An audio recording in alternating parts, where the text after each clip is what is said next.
Welcome to the chapter 6, part 1 of Modern Indian History lecture series. So, in this lecture, we are going to discuss about social and cultural awakening that happened in the 19th century. There were lots of uh, religious customs that were being followed that was inhuman, like that. If we consider like a sati and other practices like the Indian culture were more divided into the caste and the creed, and women were not that much independent during that period. So with respect to the education and the work lifestyle and all, okay, so those voices raised during this period by more enlightened people, by more philosophical and the more other peoples, like they were prominent in the science educations, and even they were more concerned about the reasoning, the intellectual thinkings and all. So in that period we will see different types of personality that will come, who will raise voice regarding this, regarding the favor of raising the voices of the women.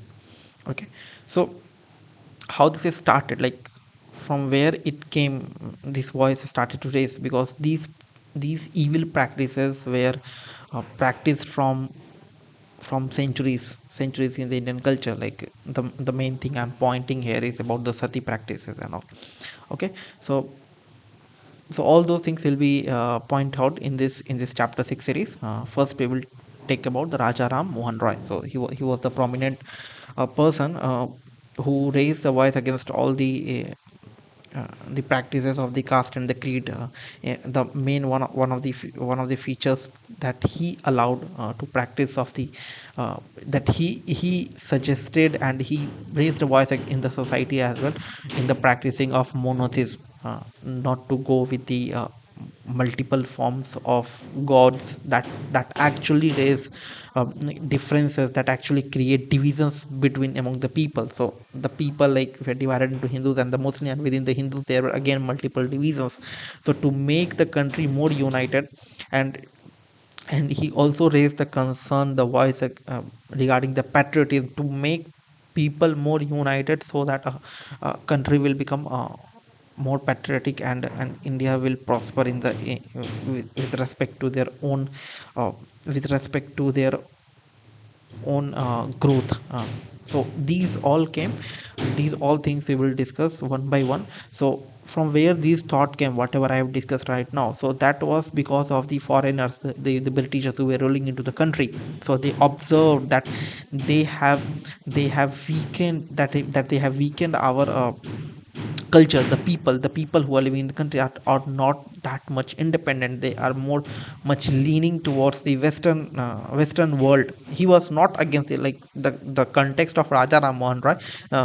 He was not against any like western thought or Christian missionaries. He was just like a rational people. He was just about thinking of the rationally, that if this point is correct, I will take it. If that point is not correct, I will not take it. So it's just, if you think in a more in more broad way, globalization. So in the globalization, what happened, like whenever the technology is coming into the one corner of the world, pe- other countries will try to use that technology. Other countries will try to gain that. Other country want to use that technology, even by buying to them, or the if let's suppose Indian diaspora is working throughout the world, and whatever they learn there, few people come into the India and they implement those things again here. Okay, so if we like that technologies, so we must accept it and progress towards the humanity. Okay, that was a very big introduction. So let's dig into this chapter 1. Let's dig into the chapter 1, sorry, part 1 of chapter 6.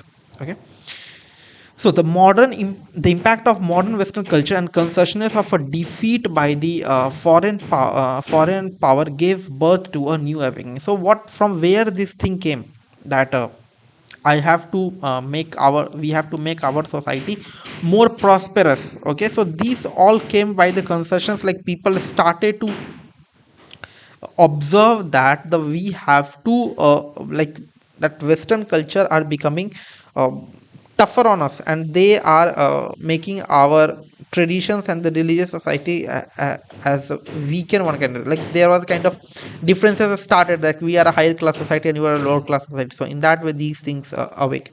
Okay, so the impact of modern western culture and the consciousness of defeat by the foreign power gave birth to a new awakening. Okay, India was like, if you see as historically what we have discussed, if you see that there were not much that foreigners were into the India, but that handful foreigners started to control over that huge mass land of this Asian region. What was the reason behind it? Why? How they control that a big mass with that such small countable numbers? Okay, the only reason was behind the internal weaknesses of the Indian people. And how, what was the reason of, like, why Indian uh, Indian, like, there was a Indian weakness. What weakness I'm talking about? The weakness I'm talking about here is disunity. People were not united, because within the people there were multiple castes, and within that caste as well there were more multiple divisions. Okay, so this kind of mindset made people more uh, distributed, that made the people more distributed in nature. And these foreign people, foreign means like the Britishers, collided with these groups, make their own teams with these groups, and started to rule those areas. Okay, if they suppose they started to join hand with each other, they play their own divide and rule methodologies to make people more disunited, so that if they united, though nobody will be able to take up the control over that vast region. Okay, so thoughtful Indians means like the missionaries kind of peoples and all, the people who talk about reasons, intellectual thinkings and all, like just now that we are going to discuss for one people, that Rajaram Mohan Roy. Similarly, more people we are going to discuss. Okay, so the thoughtful Indians started to observe it and tried to remove these weaknesses. Okay, these weaknesses means like the disunity among Indian culture. Large number of Indians still had faith in their traditional ideas and institutions. Few tried to hold western thoughts and accepted regeneration of their society. Okay, so this was a just brief introduction.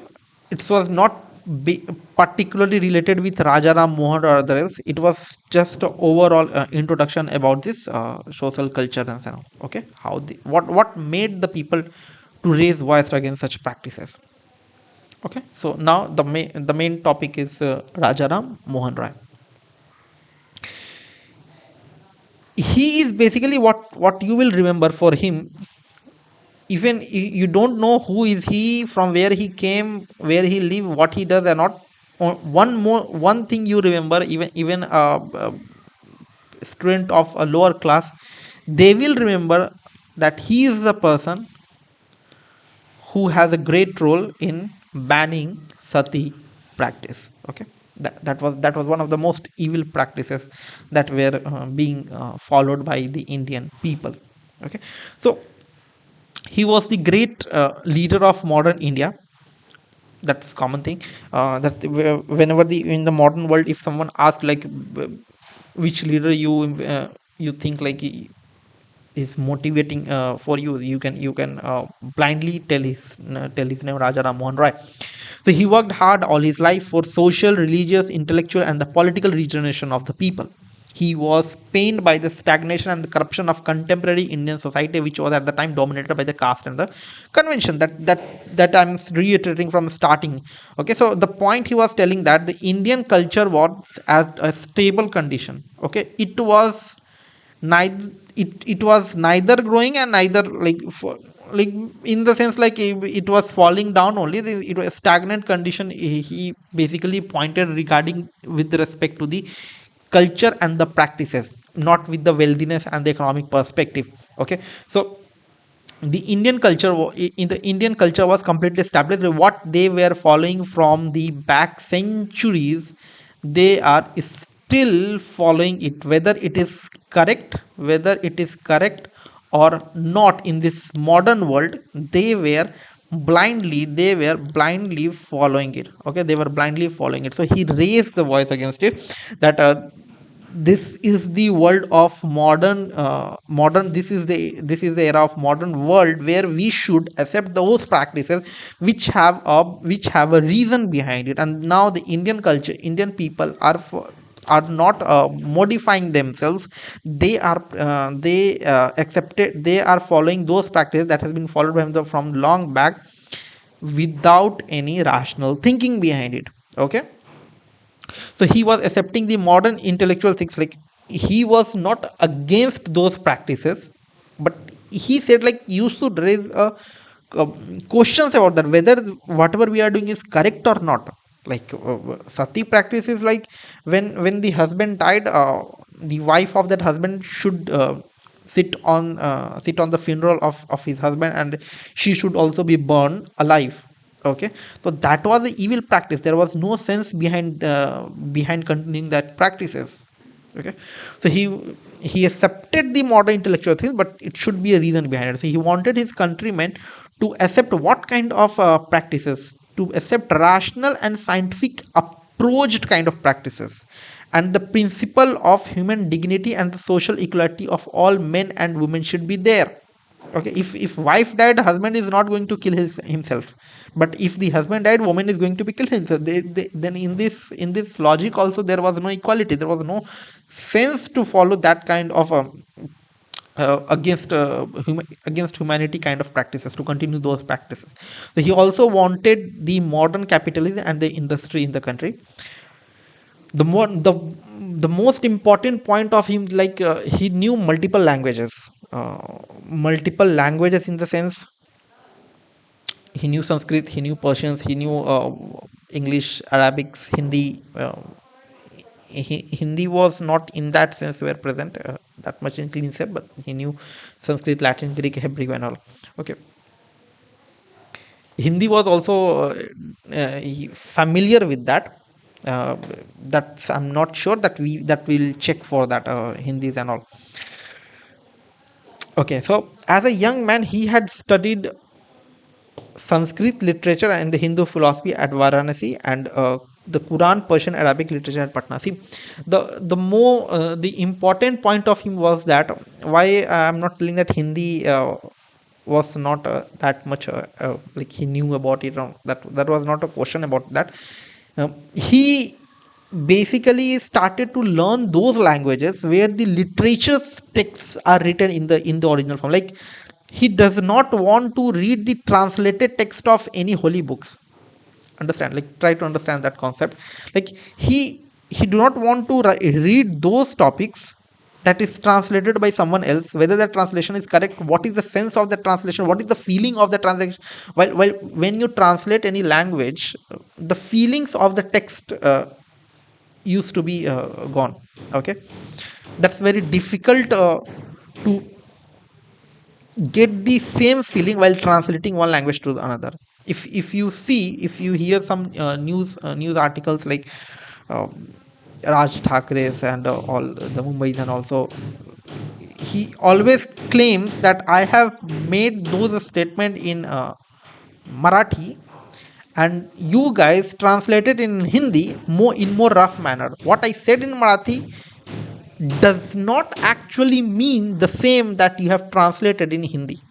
Okay, so that's why, because of that kind of feeling, he was like, I have to learn the language first, then I will read the original text rather than going to read the translated text. And thus he started to learn multiple languages, so dozens of languages he learns. Okay, so as a young man, he studied Sanskrit literature and the Hindu philosophy at Varanasi, and the Quran, Persia, and the Arabic literature at Patna. So So at Patna, he like both were in the north zone regions only. So as a young man, he studied Sanskrit in Hindu philosophy and the Varanasi in the at the Varanasi region. Right now, it's in Uttar Pradesh, and the Quran, Persian, and the Arabic literature at Patna. So he also well acquainted with the Jainism and other sects of India. So he was more familiar with Jainism, Christianity, and other sects that were present, not in India, other side of the world as well, like in the UK and Britain, that the Christian missionaries and all. Okay, to study Bible in the original form, he learned Greek and the Hebrew. In 1809, he wrote the Persian, his famous work Gift to Monotheists, in which he put forward the weighty arguments against the belief in many gods and for the worship of a single god. So, as in the starting, I have said like he was against the following of the multiple gods. Like following of the multiple god, what do you mean? Like multiple god means like Muslim will follow Allah, and the Hindu will follow their own Shiv, Ganesh, and all. Okay, so it means like there is only one God if it exists. Practically, there is only one God. They are worshipping one virtual thing that is not present. Okay, that's what he tell. Like, why to go with, when the thing is present in virtual world only? Then why to go with the uh, create your own different images on scriptures and following their own belief? That actually makes more disunity kind of things present. To unite those things, he raised a voice for the monotheism. Okay, to practice one God. He started Atmi Sabha. What is Atmi Sabha? Like he started philosophical discussion regarding with the India, what kind of thought should be there, what kind of religion should be practiced, that kind of philosophical kind of things, discussions and all. He started in the Atmi Sabha. For that, those things will be discussed in that association, in that group. The association was started by Raja Ram Mohan Roy in 1815 in Kolkata. Then they used to conduct debate and discussion sessions on the philosophical topics, and also used to promote free and collective thinking in the social reform. The foundation of Atma Sabha in 1815 is considered as the beginning of the modern age in Kolkata. So he raised voice against social evils that we have discussed, opposed worship of the ideals, rigidity of caste, and the prevalence of the meaningless religious rituals. He held that all the principle of ancient texts of Hindus preached monotheism of the worship of one god, and published Bengali translation of Vedas and the Upanishads to prove his points to the local people. Okay, to understand that we should go with the monotheism kind of practice, not by the multiple god. He believed Vedanta. Vedanta was a kind of school that followed the Vedas and all. So he believed Vedanta was based on the principle of reason, that you will question whatever the things is being followed. If you are, let's suppose, if you are practicing one rituals as a blindly, there should be a reason behind it, and that reason should be scientific and all, in the base, like that. It should not be like that there is god and he want to kill that goat or any buffalo, or I to make that god drink blood kind of things. There should be a logic behind it, and that should be in scientific way. In any case, one should not hesitate to depart from holy books, scriptures, and inherited traditions if human reasons or dictates are proving harmful for the society. And one more thing he pointed, like it should not be in the case like people should be departed from their holy books. No, they should be stick to that, because those books are written with, if written something is logical, is in logical way only. And if we remove those things, people will lose their knowledge and it will be harmful for the society. Okay, so that's what his one view, like we should not be departed from those holy books. So he also raised voice for another thing, that the rational thinking in the Christian religion, whatever the things is there, like rationally is present, he wanted to acquire those things to us. So but he wanted to incorporate the moral messages of the Christ to be incorporated in the Hindus, and this lead to some missionaries hostile towards him. Now if you are um, already, people had a mindset that Britishers tried to change their religion, And in the same scene, if some person is telling that this religion have this thought, so we should be also acquiring those kind of mindset. So that means like he's that looks like he is trying to change their religions in that sense. So that made other missionaries of the Hinduism religions and all to hostile towards him.